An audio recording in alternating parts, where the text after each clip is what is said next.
南投的中兴高中特别邀请到一位更蛋的收藏家来展览着更蛋的模型甲周边的产品，互学生是大大开眼界。已经有42年历史的更蛋，到即卖依然有真侪创新的作品出现，而且介意的人无分大人也是囡仔，有人甚至自细汉开始到出社会以后，拢保持对伊的兴趣。女性会很喜欢这一只羽毛的部分，就是它有采用那种半透明式的这种，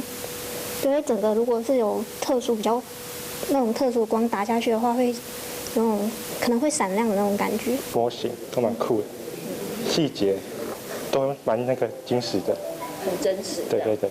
塑胶模型是大部分的人对更蛋的印象，不过校方讲，这摆的展览唔有模型，也有多样化的销售开发，边个商品的生活化，并且有真侪册反思的课题等等，希望讲好学生对有更较侪的认识。